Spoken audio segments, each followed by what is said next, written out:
अकोल्यातले व्यापारी, गृहिणी, उद्योजकांनीही या सुधारणांचं स्वागत केलं आहे।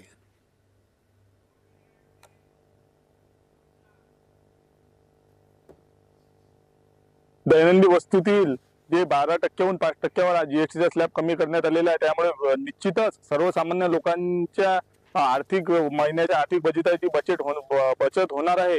त्यामुळे निश्चितच याचा सर्वसामान्यांना सर्वात जास्त फायदा होणार आहे। त्यामुळे तो पैसा आमच्या शिक्षणाकरिता वापरण्यासाठी आम्हाला एक मोठी संधी मिळणार आहे। केंद्र शासनाने जो निर्णय घेतलेला आहे यामुळे सर्वसामान्यांना आजपर्यंत सर्वाधिक दिलासा मिळालेला आहे। त्यामुळे आमच्या घराचे स्वप्न असो, वाहन खरेदीवरील जीएसटी सुद्धा थोड्या प्रमाणात कमी झालेला आहे। त्यामुळे वाहन घ्यायचे सुद्धा स्वप्न यामुळे अपूर्ण राहणार नाही।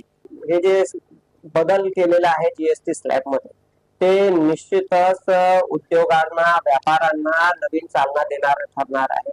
कारण 18% ते 5% चा जो फरक आहे तो डाऊन द लाईन सर्वसामान्यांकडे जाणार आहे।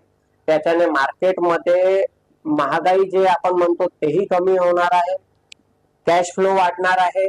त्याच्याने उद्योगांना नवीन चालना भेटेल, अर्थव्यवस्थेला चालना भेटेल आणि याच्यामुळे जे समजा व्यापाऱ्यांचे, उद्योगांचे 18% मुळे जे आयटीसी म्हणतात आपण जीएसटीच्या टेक्निकल टर्म मध्ये, इनपुट टॅक्स क्रेडिट, ते पहिले जास्त 18% पर्यंत जात होतं, ते आता 5% वर येणार। त्यांच्या वर्किंग कॅपिटल मध्ये त्याचा इफेक्ट येणार।